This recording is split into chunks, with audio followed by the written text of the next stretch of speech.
Everybody, it's Island Malik Aaron. And here we go. Today's review. It's review time, and review time is now. We're doing Prince of Persia, The Sands of Time, from Disney. And yeah, this movie isn't very good. So, this movie is based off the Prince of Persia game, specifically the Sands of Time game from 2003. It also has some elements from its sequels. And I'm just going to get this out the way.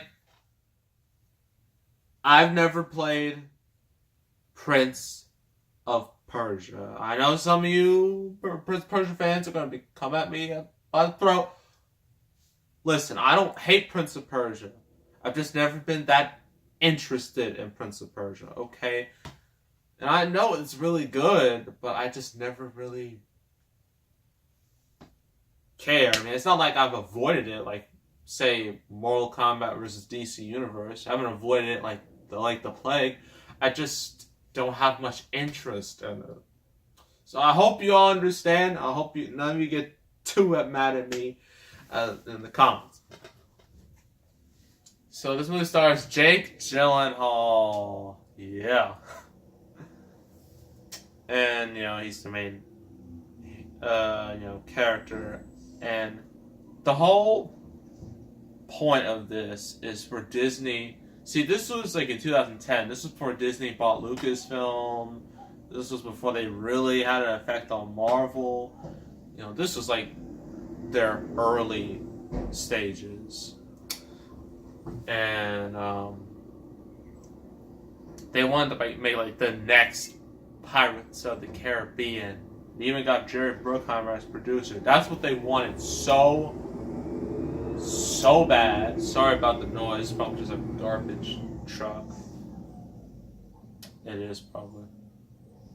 So yeah, they wanted this to be next Pirates of the Caribbean so bad. It ended up failing, and it never got a sequel. So that's a shame. So, to the back. So you can unlock the secret and own the mystery, I guess. So you want to read all that? Pause it. If you don't care, then let's continue. In the spirit of the Pirates of the Caribbean trilogy, there you go. See? Walt Disney Pictures and Jerry Bruckheimer films transport you to the mystical lands of Persia for this wildly entertaining epic action adventure. It's a race against time when a rogue prince, Jake Gyllenhaal, luckily teams up with a rival princess, Gumera Aristan, to safeguard a magical dagger that gives its possessor the power to reverse time and rule the world.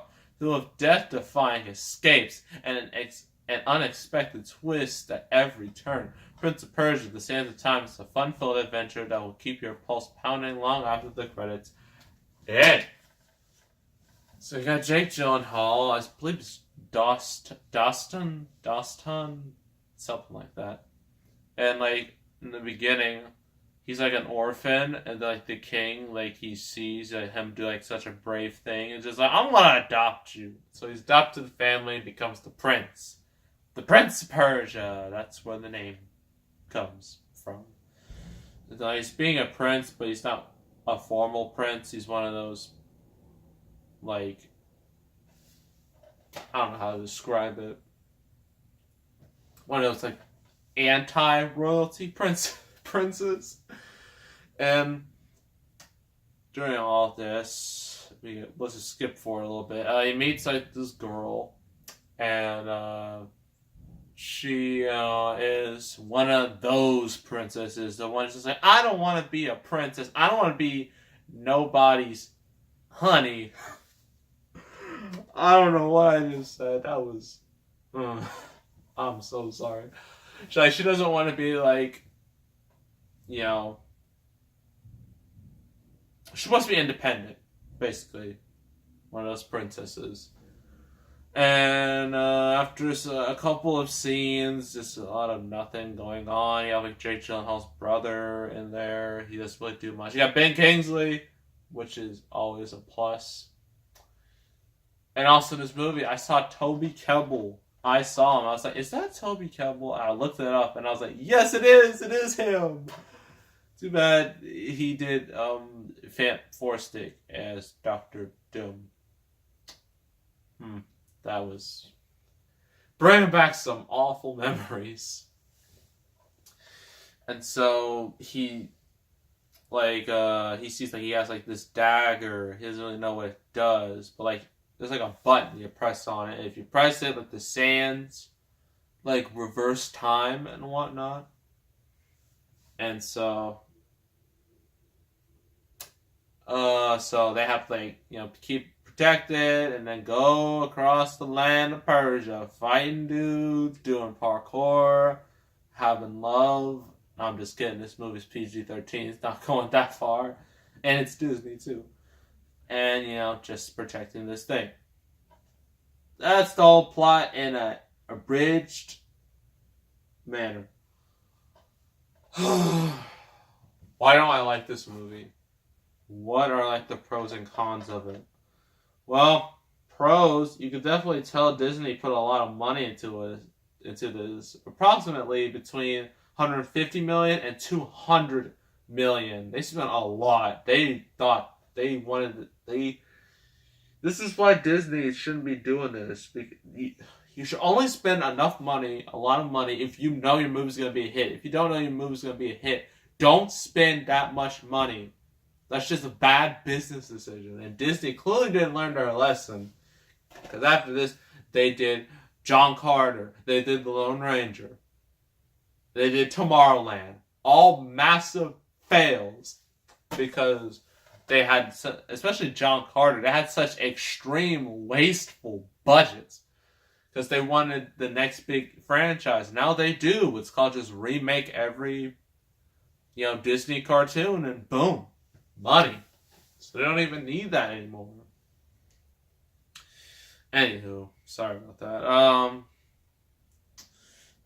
Jake Gyllenhaal, he's okay as an action hero, but he's no Johnny Depp. And going back to the Pirates comparison, what made Pirates work was Johnny Depp, because Johnny Depp was really in the character of Jack Sparrow. He was Jack Sparrow. He made it work. He was nominated for an Oscar for it. Okay, he made the whole movie work, and he was just a side character.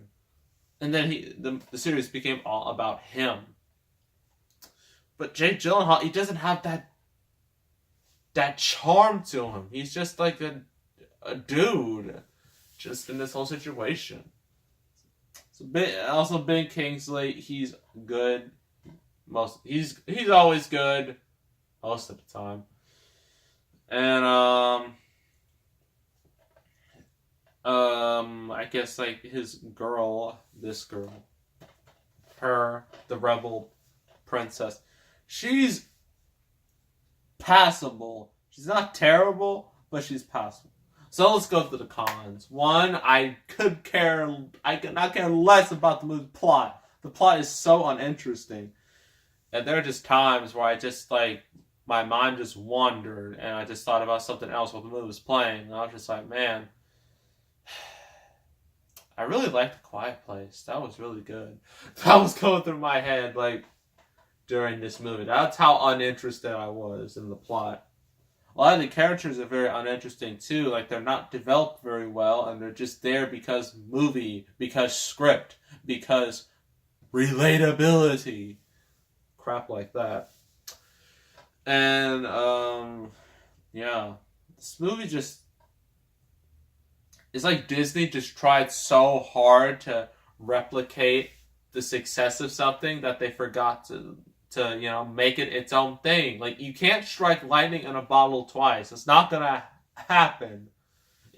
Pirates of the Caribbean was lightning in a bottle, okay? And it spawned into $1 billion franchise. This, it's just, you can't do it. And this movie just proves you cannot strike lightning twice. It's just, it's too difficult. And also, it didn't help that, well, they didn't advertise this very well. And I've heard, like, on, like, posters, like, the release date, May 28th, was bigger in font size, bigger than the actual title. Like, who does that? Honestly, who does that? It's just ridiculous. So, Prince of Persia: Sands of Time. I'm giving it a 4. It's not the worst video game movie, but it's still not very good. I would not recommend it to a lot of people. Unless you are the die-hard Prince of Persia fan. Even then, you're not going to like this movie very much. So yeah, 4 out of 10. Would not recommend this to a lot of people. Next review. Quentin Tarantino movie. I know his name is not in the best place right now. But reviews are reviews. And I picked it randomly, so I have no choice. Actually, the next 2 reviews are technically the same movie, but they're like split in 2. And we're doing the first volume. And the first volume is Kill Bill Volume 1. That's the next review. And I'm going to say the review after that is Kill Bill Volume 2. So it's a 2-parter, technically. So I hope you all, get excited about that. So make sure to subscribe, like this video, leave a comment. I will see you all next time, and I am out.